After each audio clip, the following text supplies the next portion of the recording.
क्या आपको पता है बेंगलुरु में जो अभी दलीप ट्रॉफी खेली जा रही है वो रणजी ट्रॉफी का भतीजा है। कैसे? चलिए हम आपको बताते हैं।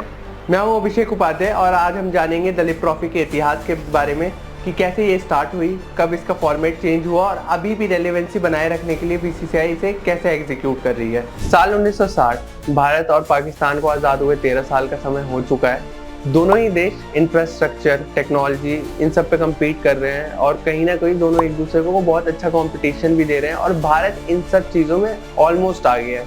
लेकिन एक चीज़ है जहाँ पे भारत थोड़ा स्ट्रगल कर रहा था, वो था क्रिकेट, टेस्ट क्रिकेट स्पेसिफिकली। आज़ादी के बाद 13 साल में भारत ने 54 टेस्ट मैच खेले हैं, जिसमें से सिर्फ उसे 6 में जीत मिली है। वहीं पाकिस्तान ने 24 या 22 टेस्ट मैच खेले जिसमें वो 8 जीता है। ऑलरेडी इंडिया से बहुत ज़्यादा जीत गया और फ्रैक्शंस ऑफ मैच खेल के। तो इसको लेके साल 1960 में एक मीटिंग बैठी कि ऐसा क्या रीज़न है जिसकी वजह से हम बार बार हार रहे हैं, हम ज़्यादा मैचेस हार रहे हैं और पाकिस्तान हमसे आगे निकल रहा है।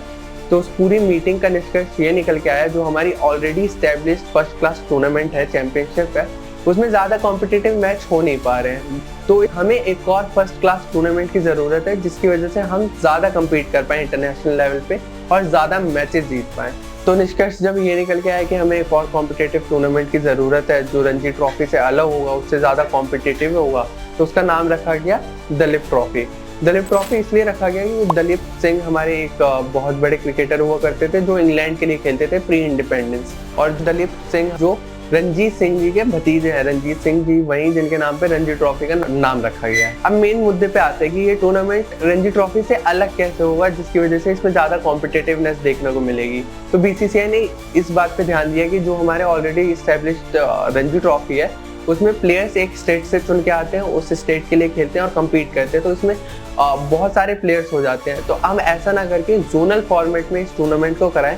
नॉर्थ जोन है, साउथ जोन है, ईस्ट जोन है, वेस्ट जोन है, इनमें जो भी टीम्स आती हैं, जो भी स्टेट्स आते हैं, उनके टॉप 11-15 प्लेयर्स को लाया जाएगा जो आपस में कम्पीट करेंगे।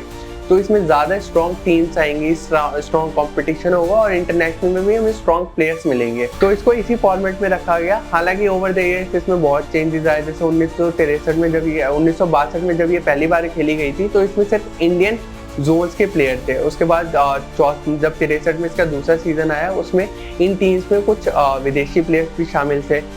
जब आगे हम गए तो 2000 अर्ली 2000s के अराउंड इसमें विदेशी टीम भी आने लगी। जैसे अब बांग्लादेश 11 जो उनकी ए टीम हुआ करती थी, इंग्लैंड ए टीम, जिम्बाब्वे ए टीम, इनका भी हुआ। केविन पीटरसन, एंड्रे स्ट्रॉस जैसे प्लेयर्स ने हमारा दलीप ट्रॉफी टूर्नामेंट खेला हुआ है। 2016 में फिर एक बार इसका फॉर्मेट चेंज किया गया।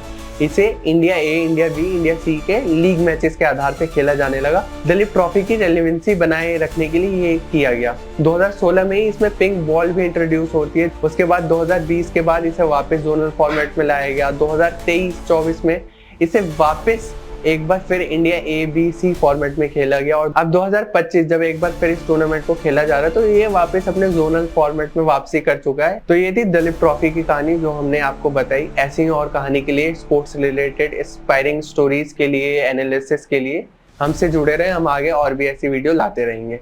Thank you.